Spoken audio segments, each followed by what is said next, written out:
nosotros nuestro amigo y hermano reverendo William Soto Santiago.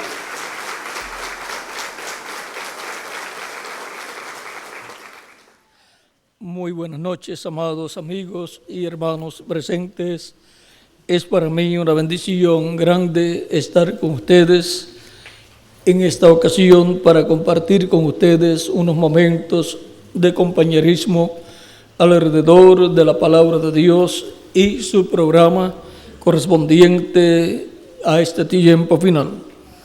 Leemos en el Salmo 57, verso 1 al 3, donde el salmista dice: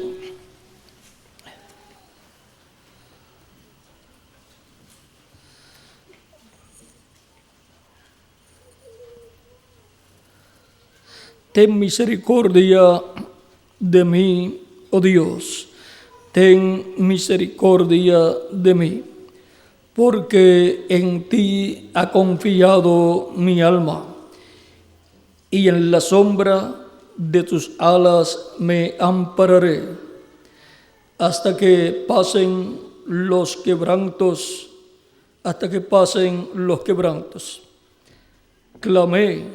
Clamaré al Dios Altísimo, al Dios que me favorece. Él enviará desde los cielos y me salvará de la infamia del que me acosa. Dios enviará su misericordia y su verdad. Que Dios bendiga nuestras almas con su palabra y nos permita entenderla. Nuestro tema es: amparados en la sombra de sus alas. Amparados en la sombra de sus alas, o sea, en la sombra de las alas de Dios. Pueden tomar asiento si tienen la bondad para poder comprender nuestro tema y el misterio contenido en este tema. Tenemos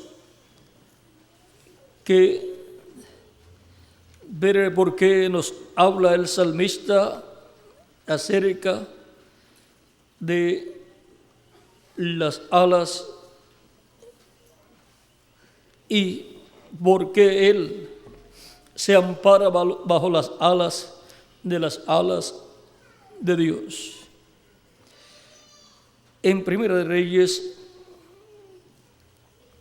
capítulo, vamos también a leer Primera de Corintios primero, verso 28, capítulo 20, Primera de Crónicas, capítulo 28, verso 11 y también el verso 18 al 19, dice el rey David: y David dio a Salomón su hijo el plano del pórtico del templo y sus casas, sus tesorerías, sus aposentos, sus cámaras y la casa del propiciatorio. Asimismo el plano de todas las cosas que tenía en mente para los atrios de la casa de Jehová, para todas las cámaras alrededor, para las tesorerías de la casa de Dios y para las tesorerías de las casas de las cosas santísimas.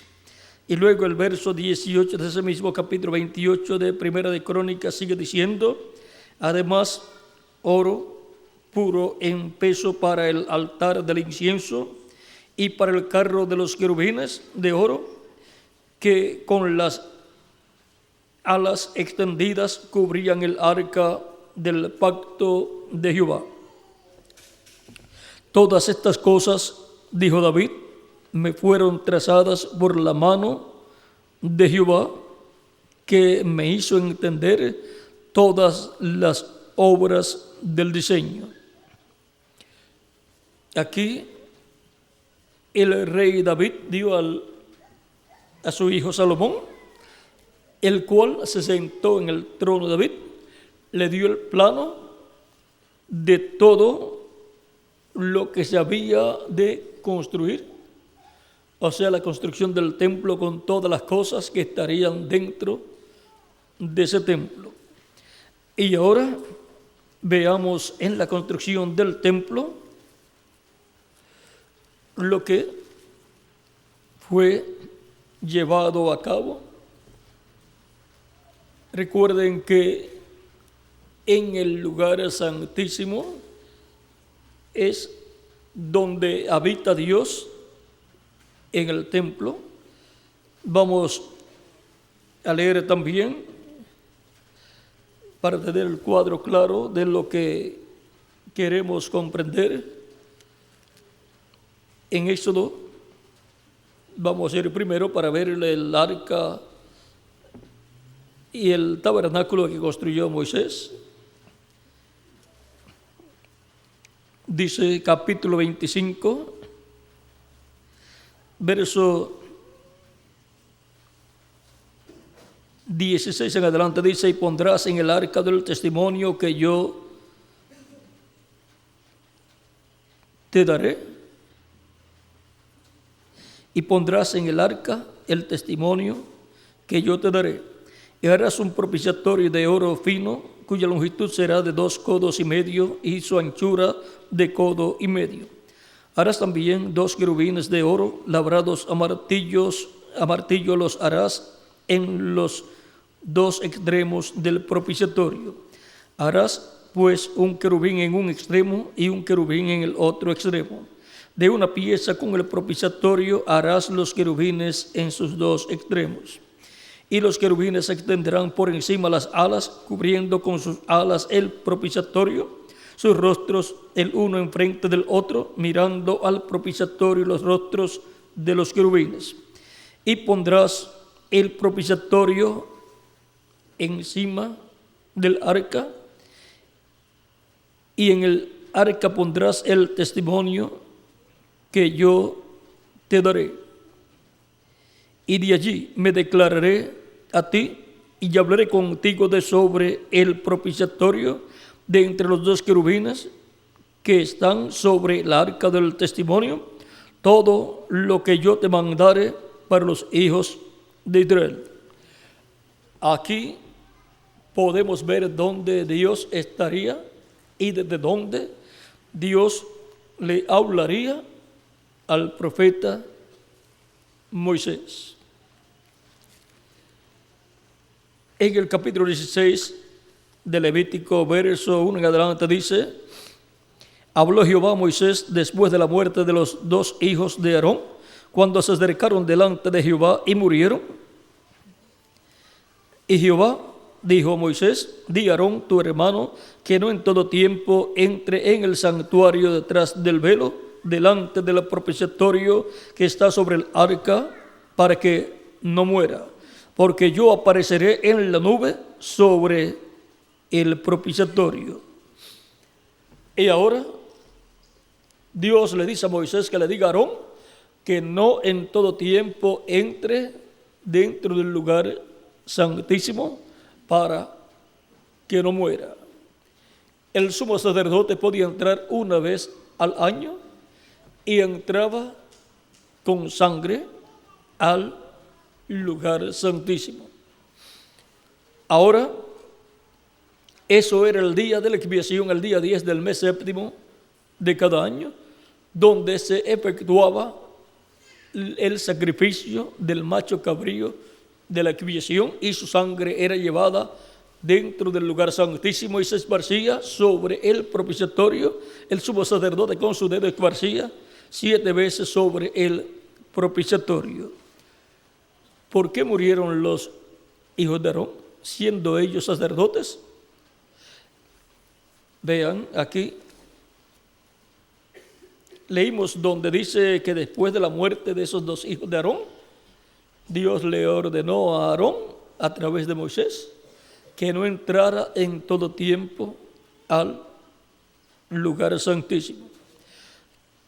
Capítulo 10 de Levítico, verso 1 en adelante, dice: Nabat y Abiú, hijos de Aarón, tomaron cada uno su incensario y pusieron en ellos fuego, sobre el cual pusieron incienso y ofrecieron delante de Jehová fuego extraño, que él nunca les mandó. Y salió fuego de delante de Jehová, y los quemó, y murieron delante de Jehová. Entonces dijo Moisés a Aarón: esto es lo que habló Jehová, diciendo: en los que a mí se acercan me santificaré, y en presencia de todo el pueblo seré glorificado. Y Aarón cayó. Y llamó Moisés a Misael y a Elfasán, hijos de Uziel, tío de Aarón, y les dijo: acercaos y sacad a vuestros hermanos de delante del santuario, fuera del campamento. Aquí encontramos que estos dos hijos de Aarón, Nadab y Abiú, se acercaron a Dios con fuego extraño en sus incensarios, o sea, habían cambiado la fórmula correcta del fuego que tenía que ser producido en él y con el incensario. Y también ellos entraron al lugar santísimo sin sangre, sin la sangre del sacrificio por el pecado. Ahora encontramos que el tabernáculo que construyó Moisés en la tierra es tipo y figura del templo celestial de Dios en el cielo, y también es tipo y figura de la iglesia del Señor Jesucristo.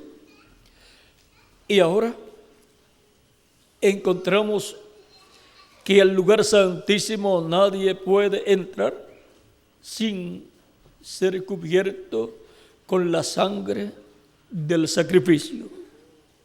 Ese lugar es el lugar de la presencia de Dios en la columna de fuego sobre el propiciatorio de medio de los dos querubines de oro. Encontramos que en la actualidad la humanidad se está acercando a la presencia de Dios, y por eso vendrá el juicio divino sobre la raza humana, sobre toda persona que no esté cubierta con la sangre de la expiación, con la sangre de Jesucristo, nuestro Salvador. Ahora veamos en el capítulo 6 de Primera de Reyes, vamos a ver cómo construyó el rey Salomón el templo. Capítulo 6, verso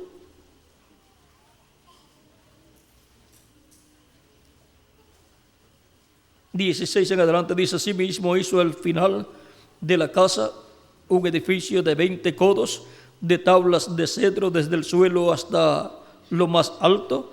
Así hizo en la casa un aposento que es el lugar santísimo. Ese aposento que hizo Salomón al final de la casa de Dios, del templo, es el lugar santísimo.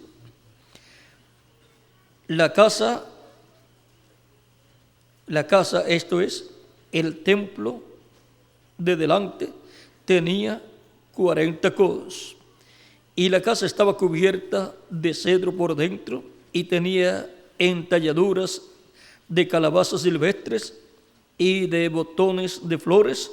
Todo era cedro, ninguna piedra se veía. Y adornó el lugar santísimo por dentro, en medio de la casa, para poner allí el arca del pacto de Jehová. El lugar santísimo estaba en la parte de adentro, el cual tenía 20 codos de largo por 20 de ancho, y 20 de altura. Era cuadrado ese lugar, lo mismo de ancho, de largo y de alto. Y lo cubrió de oro purísimo, y lo cubrió de oro purísimo. Asimismo cubrió de oro el altar de cedro. Ahora vean, el lugar santísimo es de oro puro todo. De manera que Salomón cubrió de oro puro la casa por dentro y cerró la entrada del santuario con cadenas de oro, y lo cubrió de oro. Cubrió pues de oro toda la casa de arriba abajo, y asimismo cubrió de oro todo el altar que estaba frente al lugar santísimo. Hizo también en el lugar santísimo 2 querubines de madera de olivo, cada uno de 10 codos de altura. Una ala del querubín tenía 5 codos y la otra ala del querubín otros 5 codos, así que había 10 codos desde la punta de una ala hasta la punta de la otra. Asimismo, el otro querubín tenía 10 codos, porque ambos querubines eran de un mismo tamaño y de una misma hechura.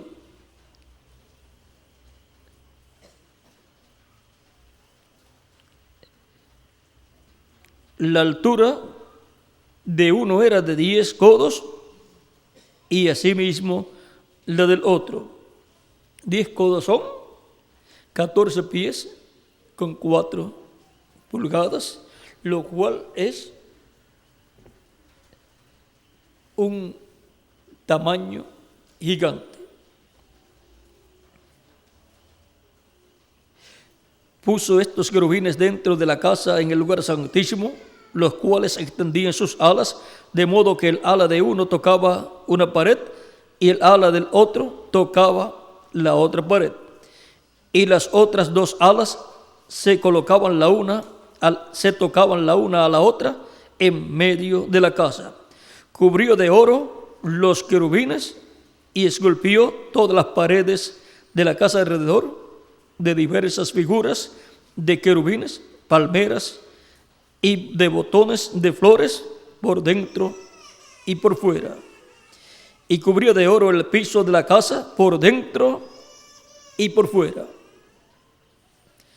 El lugar santísimo, vean, es cubierto de oro. Y ahora, ¿dónde estaban los querubines con sus alas extendidas, cubriendo el arca del pacto? En el lugar santísimo.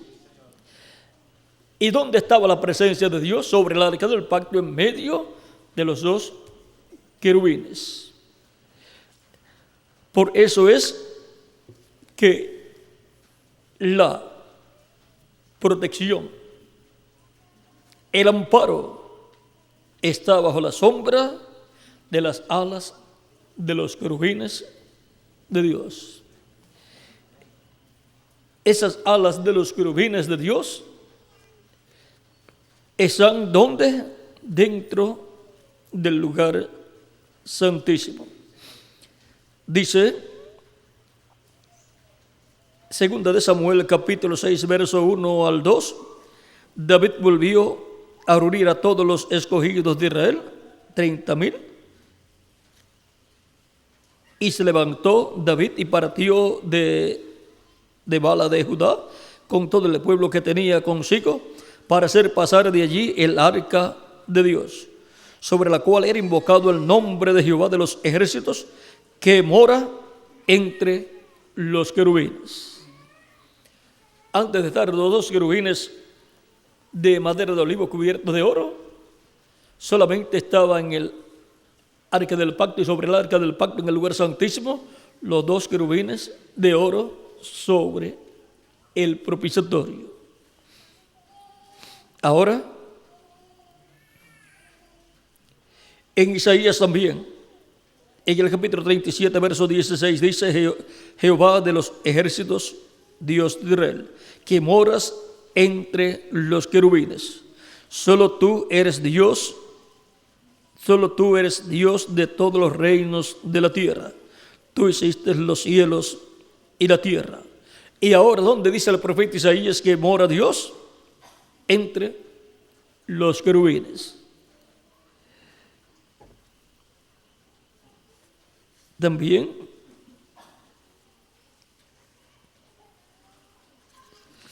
encontramos en el Salmo 91, verso 1 al 16, dice: el que habita al abrigo del Altísimo morará bajo la sombra del Omnipotente. Diré yo a Jehová, esperanza mía y castillo mío, mi Dios, en quien confiaré. Él te librará del lazo del cazador, de la peste destructora. Con sus plumas te cubrirá, y debajo de sus alas estarás seguro. Y ahora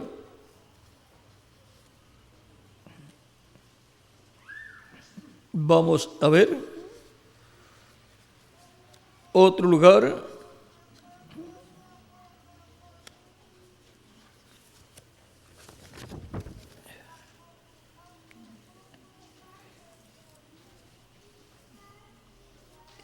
Antes de estar Dios morando en el tabernáculo que construyó Moisés, dentro del lugar santísimo sobre el arca del pacto, en medio de los 2 querubines de oro, y por supuesto antes de estar en el templo de Salomón, morando sobre el arca del pacto, en medio de 2 querubines de oro, y bajo las alas de los 2 querubines de madera de olivo, cubiertos de oro. ¿Dónde estaba Dios antes de Moisés?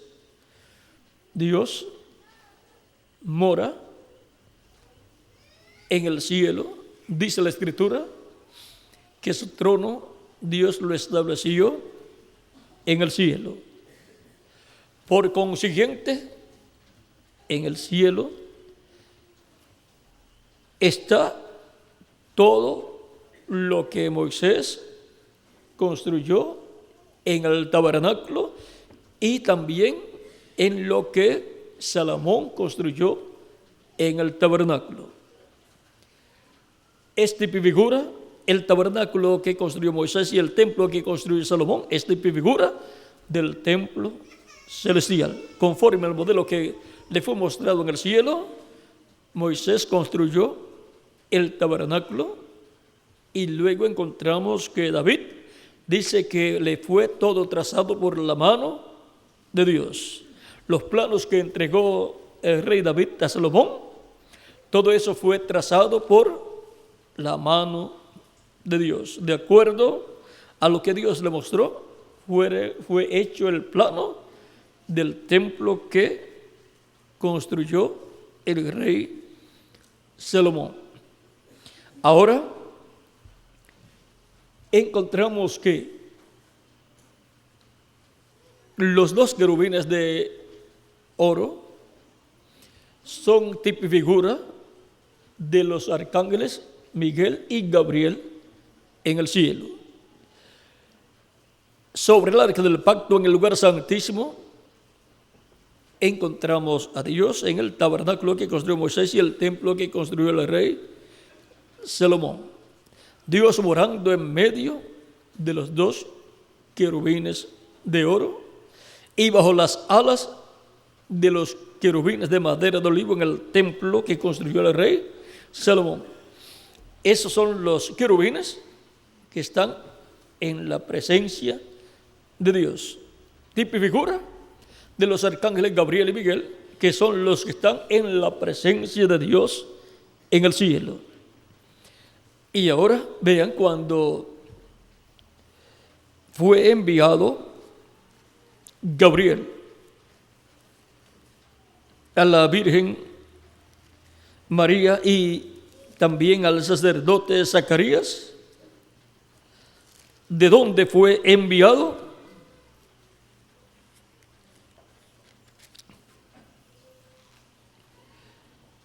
Vamos a ver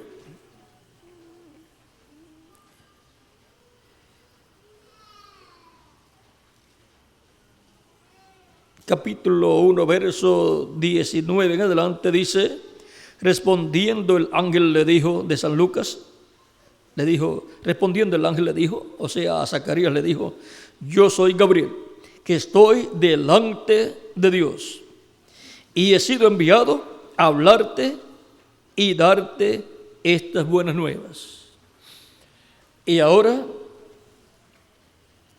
el arcángel Gabriel como el arcángel Miguel son los arcángeles que están delante de Dios. Ellos son en el cielo los dos olivos. Y ahora, en Daniel también encontramos el momento en que apareció este arcángel al profeta Daniel. Vamos a ver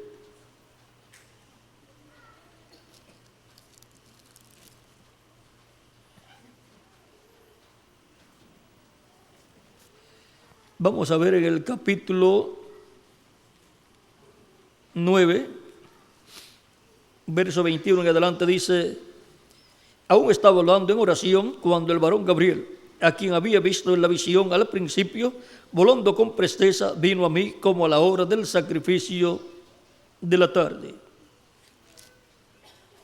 Y me hizo entender y habló conmigo diciendo: Daniel, ahora he salido para darte sabiduría y entendimiento.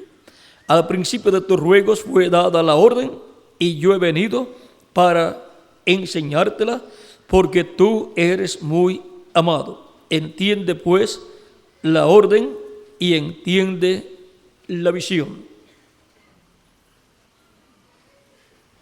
Y ahí le da a conocer que están determinadas para el pueblo hebreo 70 semanas. A la semana 70, a la mitad de la semana 70, dice que la vida al Mesías le será quitada, lo cual ocurrió cuando Cristo fue crucificado. Ahora, Daniel recibe al ángel que le es enviado de parte de Dios. También en el capítulo 8, verso 15 en adelante dice: aconteció que mientras yo, Daniel, consideraba la visión y procuraba comprenderla, he aquí se puso delante de mí uno con apariencia de hombre. ¿Uno con apariencia de qué? De hombre.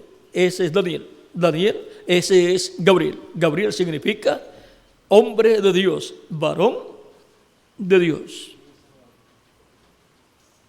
Y también la fuerza de Dios. Y oí una voz de hombre entre las riberas del Ulaí, que gritó y dijo: Gabriel, enseña a este la visión. Vino luego cerca de donde yo estaba, y con su venida me asombré y me postré sobre mi rostro, pero él me dijo: entiende, hijo de hombre, porque la visión es para el tiempo del fin. Mientras él hablaba conmigo, caí dormido en tierra sobre mi rostro, y él me tocó y me hizo estar en pie. Y dijo: he aquí yo te enseñaré lo que ha de venir al fin de la ira, porque eso es para el tiempo del fin. Ahora vean, el arcángel Gabriel es el arcángel de la revelación divina. Lo encontramos ahí en el Antiguo Testamento, dándole la revelación divina al profeta Daniel.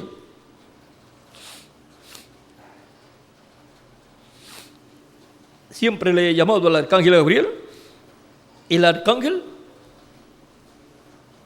profeta de la sexta dispensación con la revelación divina. Cuando estudiamos las profecías de Daniel, cualquier persona dice que Daniel profetizó, pero el que profetizó fue el arcángel Gabriel.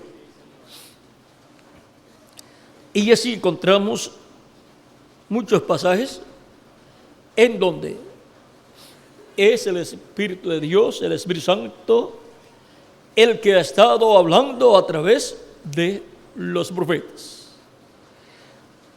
Estos arcángeles son ungidos con el Espíritu de Dios. Tienen la columna de fuego, le acompaña a ellos la columna de fuego.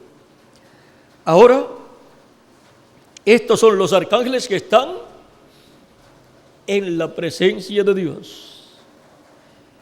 Estos son los arcángeles que vienen a ser las alas de Dios en el cielo, los mensajeros celestiales. Son los arcángeles de la diestra de Dios. Siempre encontraremos que cuando el poder de Dios es manifestado, ahí están esos arcángeles. Encontramos que cuando fue manifestado el poder de Dios allá, en el tiempo de Abraham, cuando Dios visitó a Abraham y comió con Abraham, allí estaban Gabriel y Miguel también. Cuando Sodoma y Gomorra fueron destruidas, allí estaban también los arcángeles Gabriel y Miguel. Y aún más, ellos dijeron a Lot que habían descendido,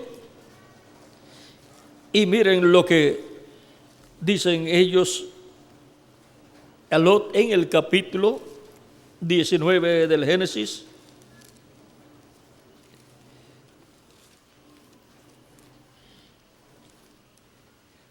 Llegaron pues los ángeles a Sodoma a la caída de la tarde, y Lot estaba sentado a la puerta de Sodoma, y viéndolos Lot se levantó a recibirlos y se inclinó hacia el suelo y dijo: ahora, mis señores, os ruego que vengáis a casa de vuestro siervo y os hospedéis, y lavaréis vuestros pies, y por la mañana os levantaréis y seguiréis vuestro camino.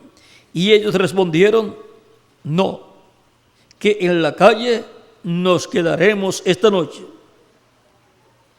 Mas él porfió con ellos mucho, y fueron con él y entraron en su casa, y les hizo banquete y coció panes sin levadura y comieron. Habían ya almorzado con Abraham y ahora están cenando con Lot.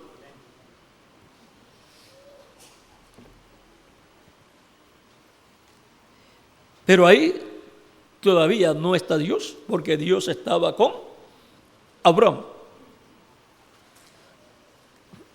Dios había quedado con Abraham. Dijo: encubriré yo a Abraham lo que yo voy a hacer. Dios estaba visitando la tierra con sus arcángeles en una visita de juicio y para juicio. Y es muy importante conocer el misterio de esa visita de Dios allá, a Abraham y a Lot, porque en esa visita vino el juicio divino sobre Sodoma y Gomorra. Y Cristo dijo que la venida del Hijo del Hombre será como en los días de Lot, que son los días de Abraham, y los días de la destrucción de Sodoma y Gomorra. Y Sodoma y Gomorra representa el reino de los gentiles y por consiguiente al mundo gentil. Por lo tanto, así como vino Elohim con sus arcángeles Gabriel y Miguel, dice Cristo: porque el Hijo del Hombre vendrá con sus ángeles y entonces pagará cada uno según sus obras. San Mateo capítulo 16, versos 26 al 28.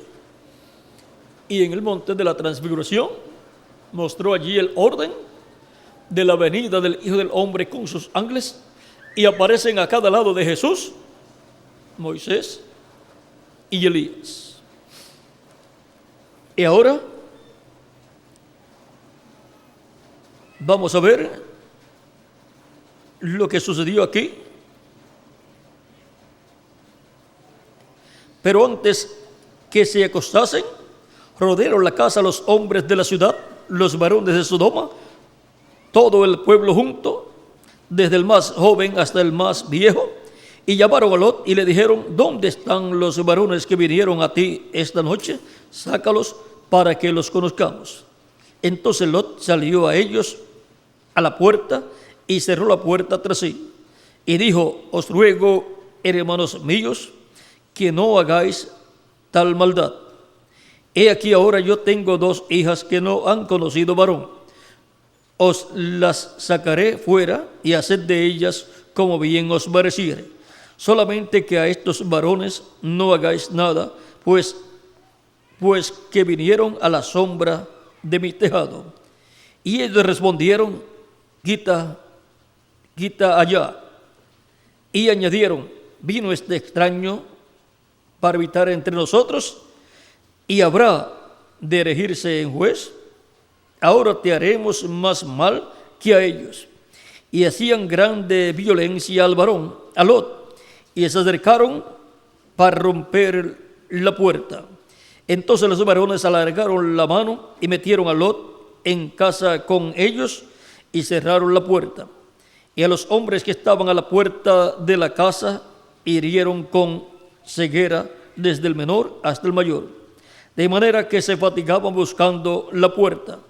Y dijeron los varones a Lot: ¿tienes aquí alguno más?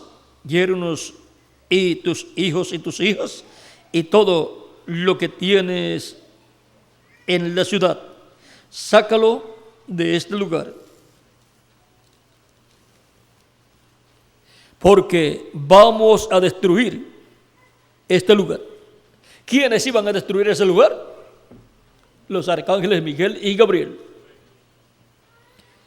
Los ejércitos de ellos estaban también allí, aunque no eran visibles a la vista humana. Solamente Elohim con sus arcángeles se había materializado para visitar a Abraham y luego visitar a Lot. Por eso pudieron comer. Los ángeles no comen en sus cuerpos angelicales, pero si se llegan a materializar, así como lo hicieron allá, entonces pueden comer. Ahora, vean, porque vamos a destruir este lugar, por cuanto el clamor contra ellos ha subido de punto delante de Jehová. Por tanto, Jehová nos ha enviado para destruirlos. Y ahora, eso es tipo y figura de lo que estará pasando en este tiempo final. Como en los días de Lot, así será la venida del Hijo del Hombre, porque vendrá el Hijo del Hombre con sus ángeles y entonces pagará. ¿Ve? Es para pagar a cada uno según sean sus obras. Ahora, cada uno será recompensado en este tiempo final. Los que han servido y los que han partido y los que sirven en nuestro tiempo a Cristo serán recompensados con un cuerpo glorificado, eterno. Irán con Cristo a la cena de las bodas del Cordero, tanto los que han partido como nosotros los que vivimos. Y luego el mundo, bajo el reino de la bestia, en la etapa de los pies de hierro y de barro cocido, recibirá los juicios divinos, las plagas divinas que caerán bajo el séptimo sello y bajo la séptima trompeta y bajo el sexto sello. Ahora, siendo que estamos en el tiempo en donde la raza humana se está acercando a la presencia de Dios, vean, durante todos estos años que han transcurrido de Cristo hacia acá, Dios no ha podido destruir la raza humana por una causa, es porque todavía Cristo está en el trono de intercesión y por consiguiente la sangre de Cristo está en el cielo, en el trono de Dios. Y mientras la sangre de Cristo esté en el trono de Dios, es un trono de misericordia. Desde ese trono, Dios extiende misericordia para todo ser humano que recibe a Cristo como su Salvador y perdona los pecados de esas personas y son limpiados con la sangre de Jesucristo, nuestro Salvador. Cristo pide el perdón para esas personas, pide el perdón de los pecados de esas personas y Dios los perdona y son limpiados con la sangre de Cristo y quedan como si nunca en la vida hubiesen pecado. Ahora, todo eso ha estado ocurriendo y la humanidad ha estado escuchando que hay misericordia en el cielo para los seres humanos. Y también ha estado escuchando que viene el juicio divino y que va a venir una destrucción muy grande sobre la raza humana, como sucedió en el día de Noé y como sucedió en el día de Lot. Y la gente ha estado escuchando que viene el fin del mundo. Y algunos dirán, pero eso lo están diciendo desde hace muchos siglos.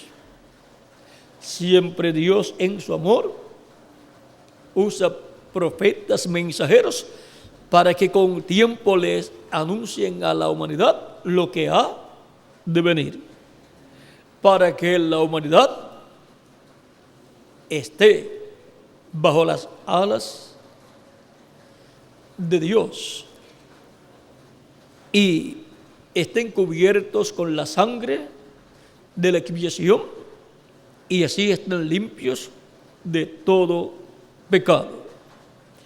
Ahora, la humanidad ha pensado que nunca va a venir el juicio divino sobre la raza humana, como pensó el mundo antediluviano cuando Enoc comenzó a anunciar que vendría un juicio divino, y luego también Noé, al cual le fue revelado que sería un juicio con agua y Dios inundaría el planeta Tierra completo y destruiría la raza humana y también a los animales. Y para escapar de ese juicio divino solamente hubo una forma, y esa forma le fue revelada a Noé. Dios le dijo a Noé qué hacer para él escapar con su familia del juicio divino y también escapar animales y aves y reptiles. Fue la construcción del arca conforme al diseño que Dios le mostró a Noé. Tenía que ser de acuerdo al diseño que le mostró a Noé, porque el arca representa a la iglesia del Señor Jesucristo y representa también a Cristo. Ahora, no hubo otra forma para escapar, solamente a través del arca, porque ese era el programa de Dios. Ahora transcurrieron unos 100 o 120 años Y mientras el tiempo transcurría, Noé continuaba construyendo el arca y predicando también que vendría un diluvio que destruiría la raza humana.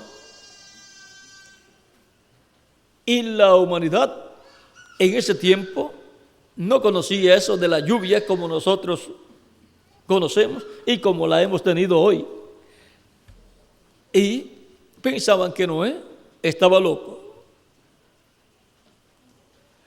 Ahora, Dios le había revelado a Noé que vendría un diluvio. Y si Dios lo dijo, Dios es poderoso para hacerlo. Ahora, Noé, siendo un profeta, tenía las dos conciencias juntas, por lo tanto podía ver en otras dimensiones. Así es que Noé tuvo la revelación del arca, pudo ver el arca y todo lo que él tenía que construir y cómo construir el arca. Y ahora Noé sabía que iba a venir el diluvio, aunque se tardara. ¿Pero por qué era la tardanza? Era la paciencia de Dios, dice Primera de Pedro, capítulo 3, verso 17 al 24. Era la paciencia de Dios en los días de Noé. Era Dios teniendo paciencia no con el mundo. El mundo ya, desde que Dios le dijo que había decidido destruir al ser humano, ya el juicio divino estaba hablado. Y ese juicio divino no cambiaría. Ahora sí, se podía atrasar. ¿A causa de qué? A causa de que Noé halló gracia delante de Dios. Si Noé no hallaba gracia delante de Dios, el juicio divino del diluvio tenía que ser derramado cuando Dios le habló a Noé. Ese era el tiempo. Pero por cuanto un hombre halló gracia delante de Dios y era un profeta dispensacional, entonces Dios no podía destruir a Noé y su familia juntamente con el mundo antediluviano. Por lo tanto, le tuvo que dar una forma de escape y fue a través de un arca que él mismo tenía que construir. Y entonces la paciencia de Dios era con Noé. Si Noé construía el arca el primer año, entraba al arca y venía el diluvio en el primer año. Pero parece que Noé no tenía muchos ayudantes y tardó unos 100 o 120 años construyendo el arca. Y eso fue un tiempo de gracia extendida. ¿A quién? A Noé. Por causa de los escogidos, Dios hace lo que tenga que hacer. O acorta el tiempo o alarga el tiempo. Lo que tenga que hacer, lo hace por sus escogidos. Y ahora, Dios puede cortar el tiempo y a la misma vez alargarlo al mismo tiempo. ¿Cómo puede cortar el tiempo? Acortándole el tiempo a una edad o a una dispensación y alargándole el tiempo a una nueva edad.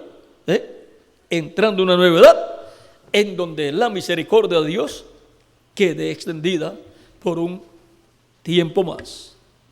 Cuando Noé comenzó a predicar que Dios dijo que iba a destruir la humanidad, todo el mundo podía decir, bueno, vamos a ver si este año sucede eso. Y al no suceder, podían decir, Noé está equivocado. Ahora, Noé no sabía en qué año iba a ser destruida la humanidad. Pero tenía que comprender que vendría la destrucción de la humanidad cuando él terminara el arca y entrara al arca, porque Dios le dijo que construyera el arca para que entrara él y su familia. Si Noé, en vez de avanzar, iba más lento, el tiempo se iba alargando, pero no era cancelado el juicio divino. Ahora encontramos, por ejemplo, en otra ocasión en que Dios dijo al profeta Jonás que fuera a Nínive y predicara, anunciara el juicio divino, que Dios iba a destruir a Nínive dentro de 40 días. Y cuando lo escuchó el rey, se humilló delante de Dios, se cubrió de cenizas, él y todo su pueblo y los animales también estuvieron en ayuno y clamaron a Dios por misericordia y pidieron el perdón por sus pecados, y Dios los perdonó, aunque no canceló el juicio divino que había hablado sobre Nínive, sino que lo pospuso para más adelante. Vean todo lo que Dios hace cuando una persona que está condenada se arrepiente delante de Dios. Dios es misericordioso. Jonás decía o quería que Dios destruyera a Nínive, porque ya él había dicho que dentro de 40 días Dios iba a destruir a Nínive. Y cuando pasaron los 40 días, Dios no destruyó a Nínive, y Jonás pensó que un hombre como él, un profeta como él, no tenía que ser dejado así en ridículo, cuando él dijo que iba a ser destruido Nínive en 40 días, y ahora Dios no destruye a Nínive. Y ahora Jonás está preocupado y muy molesto con Dios, y Dios le dice: ¿no has visto lo que el rey hizo y su pueblo? ¿Cómo se ha humillado delante de mí en ceniza?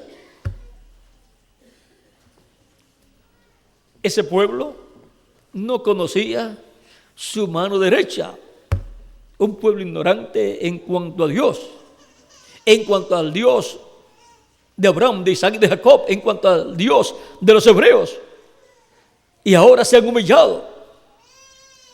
Dios lo que quería era tener misericordia de ellos, y eso es lo que Dios quiere, tener misericordia de todo ser humano.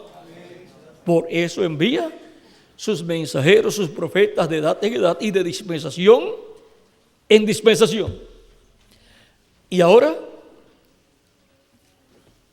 encontramos que Jonás quería que Dios destruyera a Nínive, y ahora Dios le va a dar una lección a Jonás.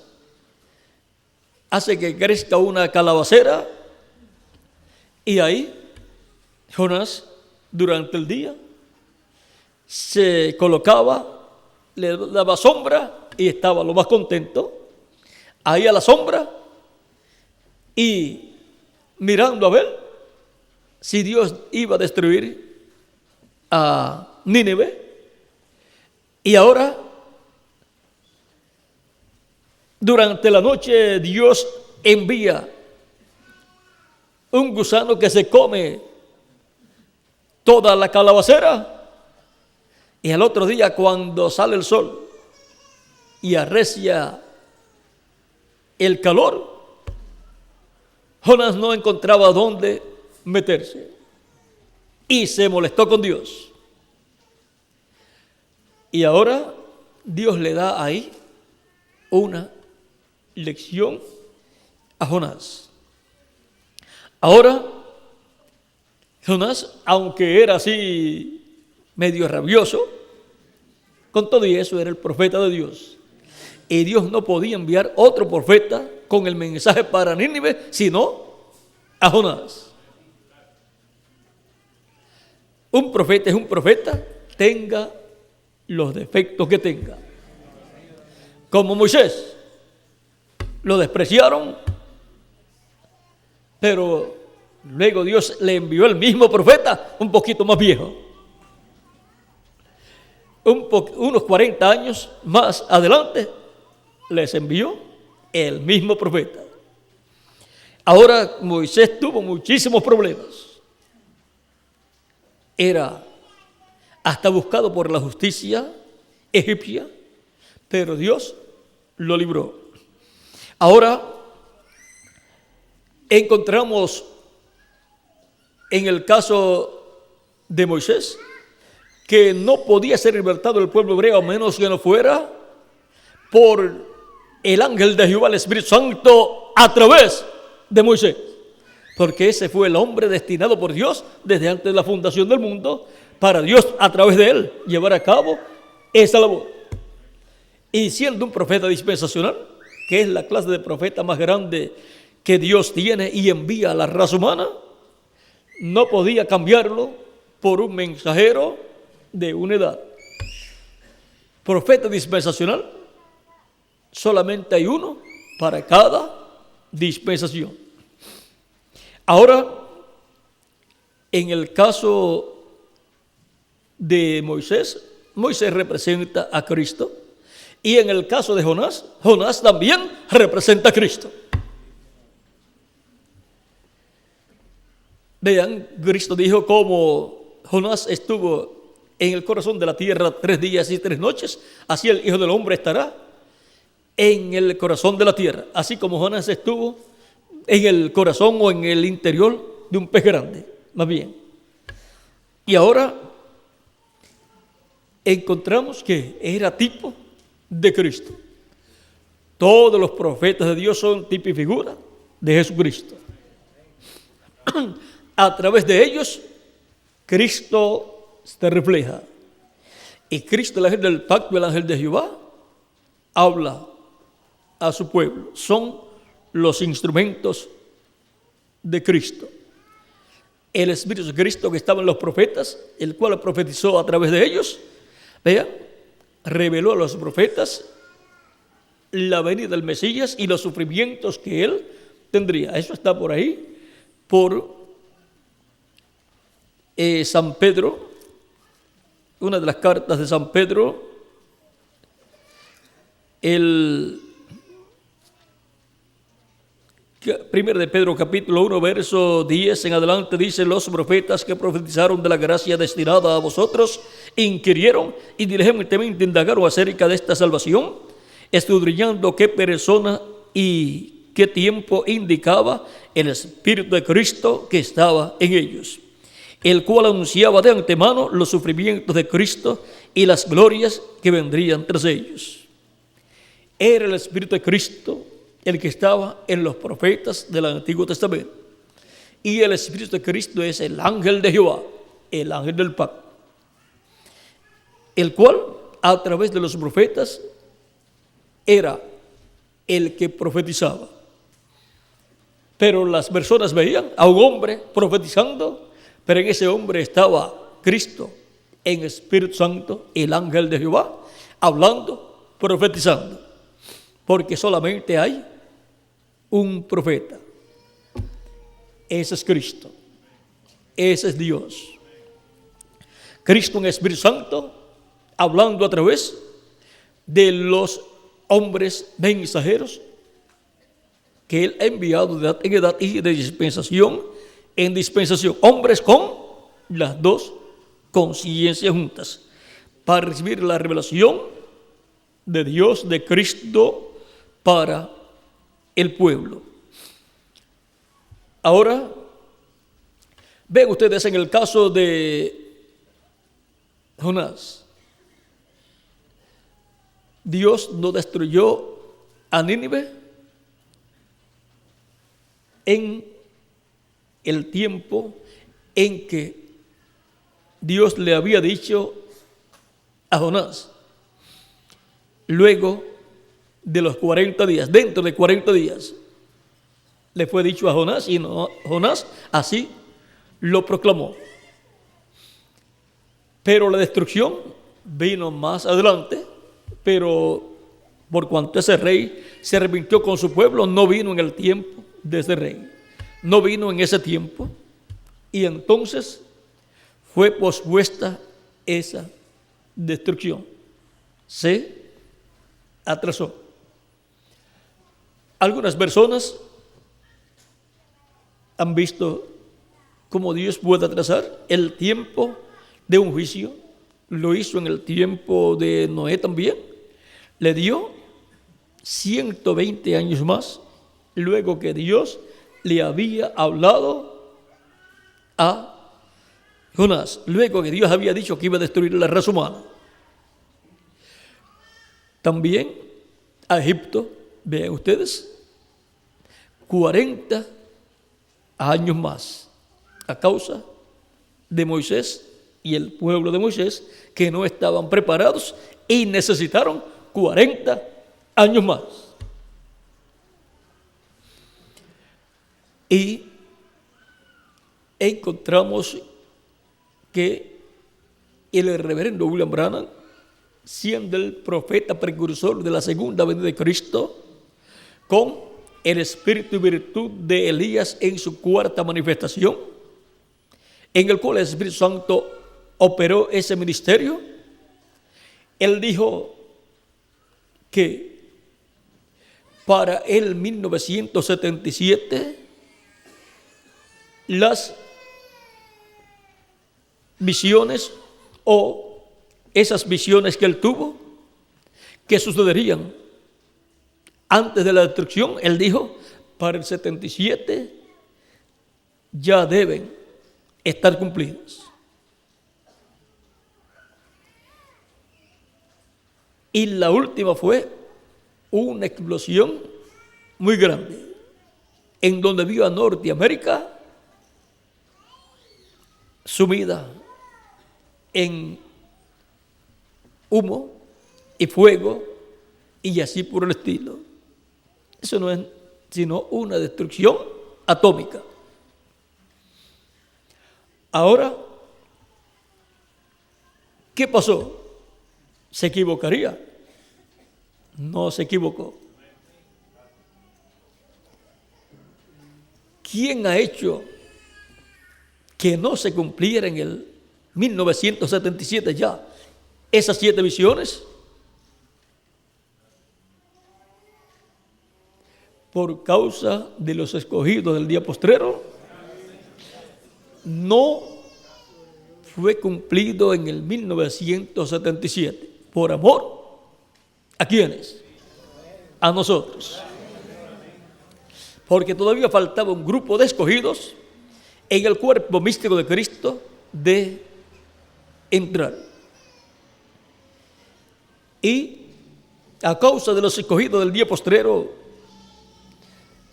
es que Dios ha extendido su misericordia no al mundo, sino a sus escogidos, a su iglesia en la etapa correspondiente a este tiempo. Quizás alguna persona puede decir, debió de Dios honrar al reverendo William Branham siendo el profeta de la séptima edad y precursor de la segunda venida de Cristo, debió de honrarlo, cumpliendo todas esas profecías ya para el 77 y trayendo el juicio divino. Yo pienso que no. Yo digo no. Gracias a Dios que no cumplió eso para el 77. ¿Qué hubiera sido de nosotros? Pero por amor a nosotros, vean, por amor a nosotros se ha extendido la misericordia de Dios. Desde el 77 ya eso es un tiempo de gracia que Dios nos ha dado. 77 a nuestro tiempo, ¿llaman cuántos años? 26 años han transcurrido de gracia añadida a la iglesia del Señor Jesucristo y por consiguiente a todos los miembros de la iglesia del Señor Jesucristo. Eso fue lo que sucedió. Por lo tanto, Dios ha pospuesto el juicio divino, como también la resurrección de los muertos, la transformación nuestra y todo ha sido pospuesto hasta que haya entrado hasta el último escogido de Dios a la iglesia del Señor Jesucristo, los cuales en este tiempo final estarán bajo las alas de los querubines de Dios, porque estarán en la edad de la piedra angular, que es la edad del lugar santísimo, en el templo espiritual de Cristo. Y ahora vean ustedes lo que en el cielo hay. Cristo lo materializa en su iglesia, porque su iglesia es su templo espiritual. Por lo tanto, tiene que ser construido por Cristo conforme al modelo del que está en el cielo, como lo construyó Moisés y como lo construyó el rey Salomón. Y ahora Cristo está construyendo un templo espiritual con piedras vivas, seres humanos. Y ahora nos encontramos en la etapa más gloriosa de todas, que es la etapa del lugar santísimo del templo espiritual de Cristo, compuesto por creyentes en Cristo en este tiempo final. Y así como en el oeste estaba el lugar santísimo, en el tabernáculo que construyó Moisés y en el templo que construyó el rey Salomón, también en el oeste, en el continente americano, en la América Latina y el Caribe, está el lugar santísimo del templo espiritual de Jesucristo nuestro Salvador, que es la iglesia del Señor Jesucristo en la etapa de la edad de la piedra angular, en donde Él coloca todo su programa correspondiente a este tiempo final, y en donde Él manifiesta en su iglesia lo que está en el lugar santísimo de su templo celestial. Esa es la edad de la piedra angular, que es el lugar santísimo del templo espiritual de Cristo, donde los querubines y sus alas estarán cubriendo a todos los escogidos de Dios en este tiempo final. Dice Malaquías capítulo 4, verso 1 y adelante. Aquí nos habla del juicio divino que ha de venir, pero también nos habla de la manifestación de Dios para este tiempo final, para sus escogidos del Israel celestial y del Israel terrenal. Porque he aquí, viene el día ardiente como un horno, y todos los soberbios y todos los que hacen maldad serán estopa. Aquel día que vendrá los abrazará, ha dicho Jehová de los ejércitos, y no les dejará ni raíz ni rama. Eso es el juicio divino que vendrá en la gran tribulación, en donde la radioactividad se soltará, el poder atómico será manifestado y la radioactividad destruirá millones de seres humanos. Pero ¿qué será con los que aman a Cristo y sirven a Cristo? Sigue diciendo: mas a vosotros los que teméis mi nombre, nacerá el sol de justicia, y en sus alas traerá salvación. Aquí tenemos nuevamente las alas de Cristo, el sol de justicia, las alas de Dios, que son los ministerios de los dos olivos en la iglesia del Señor Jesucristo y luego en medio del pueblo hebreo, donde vio el profeta Zacarías los dos olivos en el capítulo 4 del libro del profeta Isaías. Los vio uno a cada lado del candelero o candelabro. Y eso no es otra cosa sino la iglesia del Señor Jesucristo pasando por sus diferentes edades, donde colocó el rey Salomón los dos querubines de madera de olivo cubiertos de oro en el lugar santísimo. Es en la iglesia del Señor Jesucristo donde en este tiempo final estarán los dos querubines, los dos olivos, donde estarán por consiguiente las alas bajo las cuales estará la manifestación de Dios y bajo las cuales estará el grupo de escogidos de este tiempo final. Es ahí en el lugar santísimo, que es la edad de la piedra angular, donde estarán seguros los escogidos de Dios bajo las alas de los querubines de Dios. Por lo tanto, los escogidos de Dios en este tiempo final estarán amparados en la sombra de sus alas. Estarán amparados bajo la sombra de las alas del sol de justicia, bajo la sombra de las alas de los ángeles del Hijo del Hombre.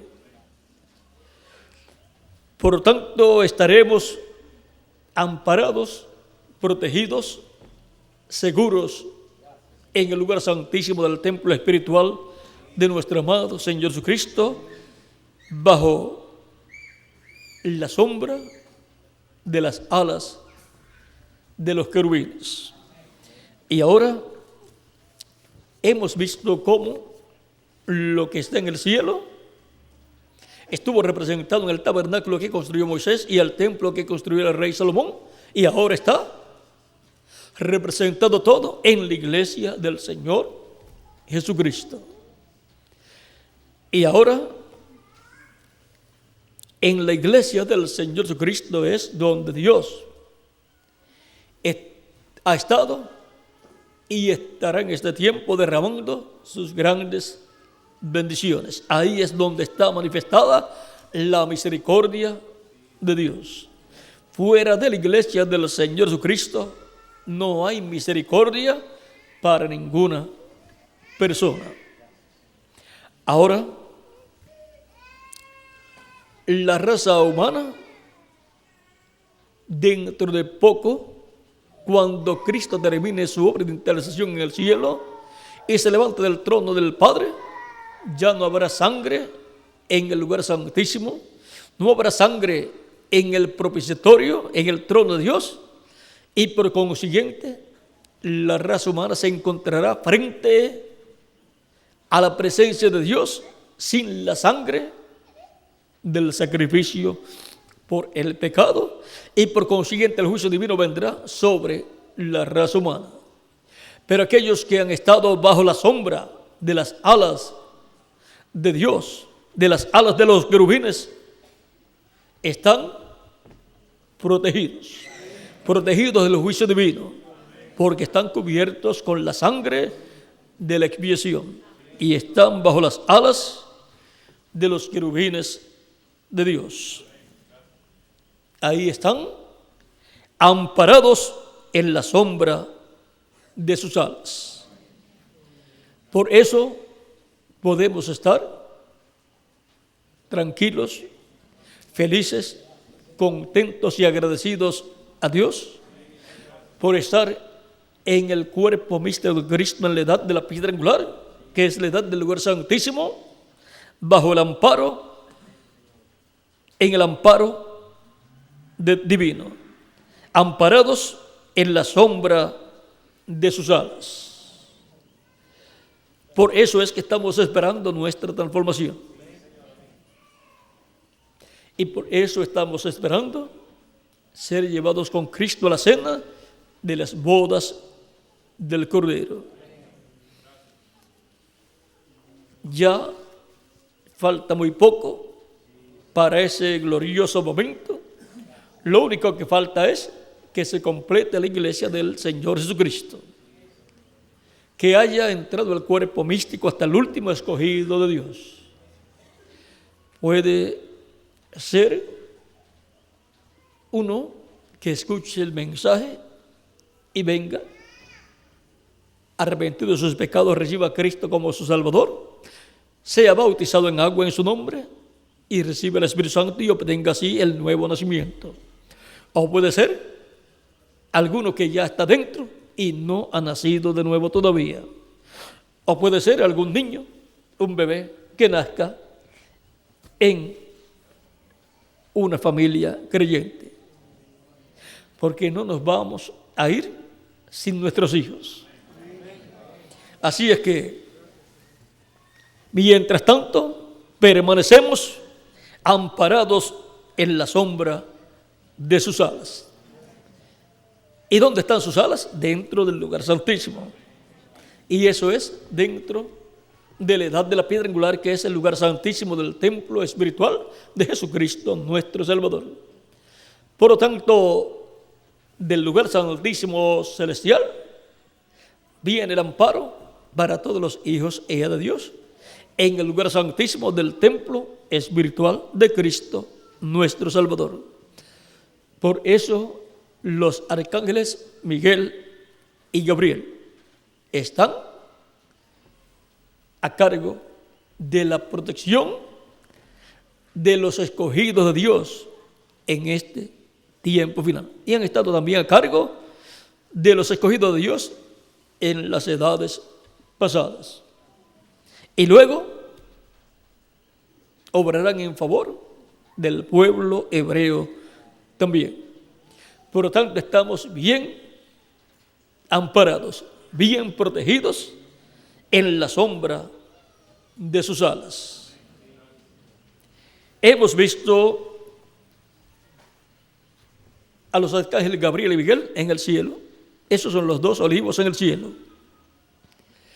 Y los dos olivos en el templo de Salomón, pues eran aquellos dos olivos que fueron construidos allí.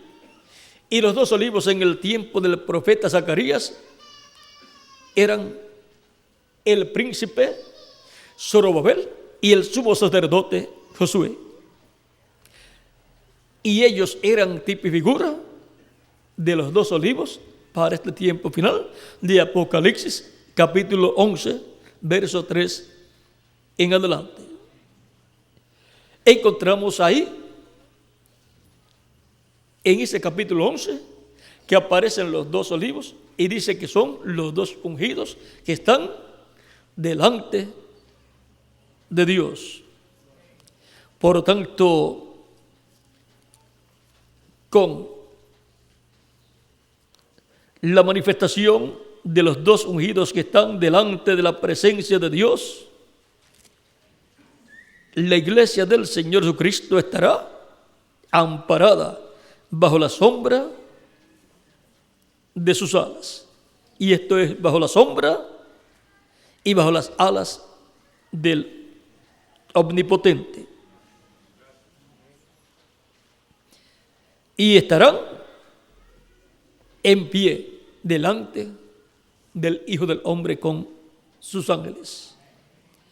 Vean, el Hijo del Hombre con sus ángeles.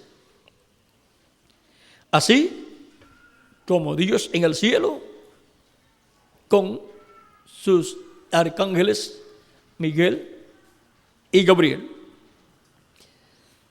Y ahora, estos son los dos testigos. Estos testigos son los dos olivos y los dos candeleros que están en pie delante del Dios de la tierra. Por lo tanto, para este tiempo final, como fue en los días de Lot, Cristo dijo que será la venida del Hijo del Hombre. Y dijo que el Hijo del Hombre vendrá con sus ángeles, como vino allá Elohim con sus ángeles Miguel y Gabriel. Este es el tiempo más glorioso para la iglesia del Señor Jesucristo.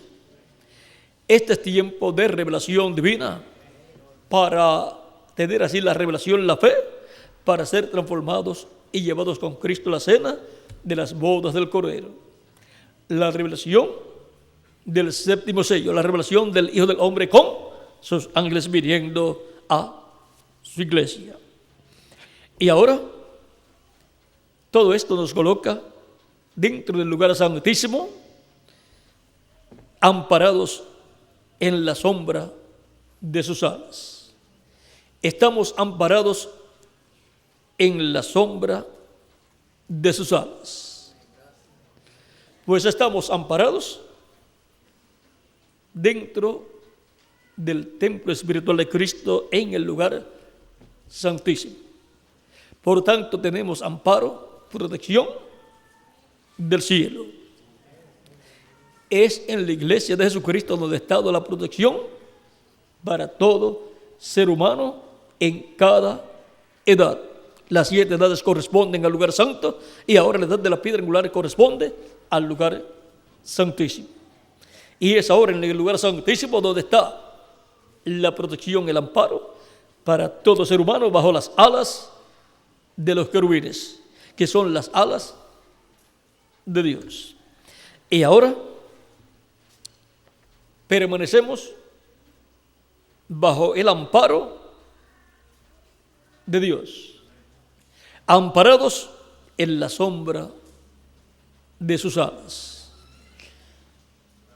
No se salga usted del lugar santísimo de la edad de la piedra angular, porque se sale del amparo de las alas de Dios. Manténgase ahí dentro, que a su tiempo, cuando entre hasta el último escogido, seremos transformados. Y entonces nos iremos de aquí, de la tierra, al cielo, a la casa de nuestro Padre Celestial para la cena de las bodas del Cordero. Así es la forma en que escaparemos de los juicios divinos que han de venir sobre la raza humana. Escaparemos de la gran tribulación. Cristo nos llevará de aquí al cielo. Por eso tiene que transformarnos, porque con este cuerpo de carne no podemos ir a la casa de nuestro Padre Celestial. Tiene que ser un nuevo cuerpo, un cuerpo interdimensional, para poder pasar de esta dimensión a la dimensión celestial. Pasar hasta la 7ª dimensión. Y todavía no hay ni un avión ni un cohete que pueda pasar de una dimensión a otra dimensión. Pero hay una clase de cuerpo que sí puede pasar. La clase de cuerpo que tiene Jesucristo nuestro Salvador. Un cuerpo glorificado. Esa es la clase de cuerpo que Cristo nos dará. Y con esa clase de cuerpo seremos llevados, transportados a la 7ª dimensión. Todo esto es así porque estamos amparados en la sombra de sus alas. Para todos los que en este tiempo final estarán amparados bajo la sombra de sus alas, esto será así. Seremos transformados y llevados con Cristo a la cena de las bodas del Cordero. Si alguno parte antes de ese momento, regresará en un cuerpo nuevo y volverá a estar con nosotros. Pero permanezca creyendo que usted va a permanecer vivo hasta que sea transformado.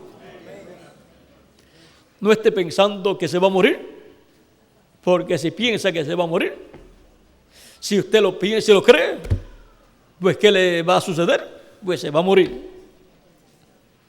Piense que va a permanecer vivo hasta que sea transformado o transformada. Y si por casualidad se muere físicamente, sea porque en el programa de Dios estaba llevárselo antes para que sea testigo luego de la resurrección. Pero no porque usted deseaba irse antes a descansar. Así es que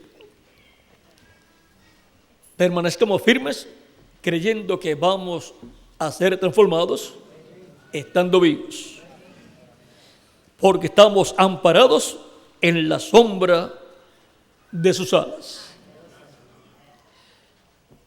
Amparados en la sombra de sus alas.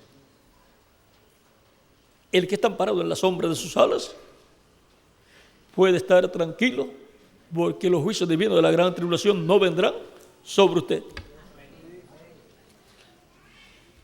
Por lo tanto, permanezcamos amparados en la sombra de sus alas. ¿Vieron lo sencillo que es estar amparado bajo la sombra de sus alas? Todo es sencillo. No es un asunto de sentimiento humano, sino de estar en el programa de Cristo correspondiente a nuestro tiempo. ¿En dónde? En la iglesia del Señor Jesucristo. Y así estamos amparados en la sombra o bajo la sombra de sus alas. Amparados en la sombra de sus alas. Ha sido para mí una bendición y privilegio grande estar con ustedes en esta noche dándoles testimonio de nuestro tema, amparados en la sombra de sus alas. Ore mucho por mí para que Él me dé para mañana todo lo que debo hablar bajo el tema que tenemos para mañana, que será una transmisión para Venezuela. No van a estar ustedes aquí, pero pueden estar orando por mí. Estaremos transmitiendo a eso de las 11 de la mañana. Ya a las 11 de la mañana será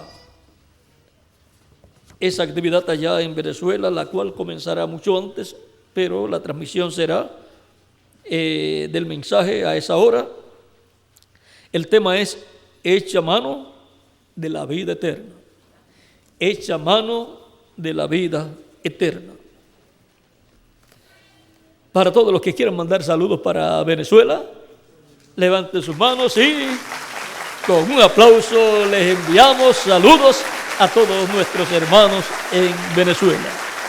Y a nuestro hermano Miguel Bermúdez Marín y su esposa y todos los hermanos allá en Valencia, Venezuela, y también en la trilla donde va a ser la actividad. Para el domingo próximo, también, ya que el recorrido por diferentes países está cerca, todos los que desean enviar saludos para nuestros hermanos de diferentes países de la América Latina, lo pueden hacer también en estos momentos.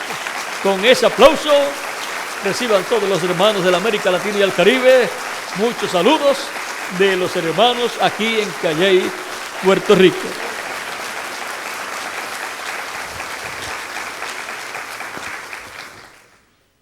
Para el domingo próximo tendremos el tema los tesoros de la sabiduría y del conocimiento de Dios. Ore mucho también por el mensaje del domingo, que esperamos sea con mucha revelación divina para comprender más ampliamente todo el programa de Cristo correspondiente a este tiempo final. Y así seamos confirmados en el cuerpo místico de Cristo. Bueno, ha sido para mí una bendición grande estar con ustedes en esta ocasión, dándoles testimonio de nuestro tema, amparados bajo sus alas, bajo la sombra de sus alas. En otra ocasión, pues hablaremos con más detalles sobre todo esto que hemos hablado. En otros mensajes, pues, escucharán más sobre todo lo que hay dentro del lugar santísimo, en el arca, sobre el arca y así por el estilo. Pues el lugar santísimo es el lugar donde Cristo nos ha colocado a todos nosotros. Por lo tanto, es para ver lo que hay ahí dentro y para adorar a Dios en este tiempo final y para servir a Dios con toda nuestra alma. Bueno, que Dios les continúe bendiciendo a todos, y dejo nuevamente a nuestro amigo y hermano, el reverendo José Benjamín Pérez, para finalizar nuestra parte en esta ocasión. Muchas gracias por vuestra amable atención y permanezcan dentro del lugar santísimo, amparados bajo la sombra de sus alas. ¿Quiénes están amparados bajo la sombra de sus alas? Todos nosotros. ¿Vieron lo sencillo que es? ¿Y vieron cómo uno puede estar seguro que está amparado bajo la sombra de sus alas? Lo hemos visto a través de la palabra y lo hemos creído con toda nuestra alma. Y todo eso está de acuerdo al plano divino del templo espiritual de Cristo, nuestro Salvador. No estamos en una de las 7 edades, estamos en la edad de la piedra angular, la edad más gloriosa de todas las edades. Y estamos ahí, amparados bajo la sombra de sus alas. Bueno, amparados en la sombra de sus alas. Bueno, vamos a dejar por aquí a Benji, porque si no, no hay lugar donde detenernos. Es tan grande lo que nos ha tocado a nosotros que necesitaríamos una vigilia. Los viernes es que podemos tener vigilia cualquier día. Yo creo que vamos a poder tener alguna vigilia aquí con nuestro hermano Bermúdez para hablar todo lo que Dios nos dé y ver con más detalles muchas cosas muy importantes que hay para todos nosotros. El domingo tocamos algo, ahí no sé si lograron agarrarlo, ahí cuando hablamos de Adán y de Eva y de Cristo y su iglesia. Bueno, pero en otra ocasión, si no lo lograron agarrar, en otra ocasión será hablado más detenidamente y más claramente, más claro, para que todos lo capten. Pero también lo pueden leer y lo pueden escuchar, y cuando lleguen a esa parte de Adán y Eva y de Cristo y su iglesia, ahí escuchen con detenimiento. Bueno, que Dios les continúe bendiciendo a todos, que Dios les guarde y continúen pasando una noche llena de las bendiciones de Jesucristo nuestro Salvador. Y nos veremos el domingo, Dios mediante.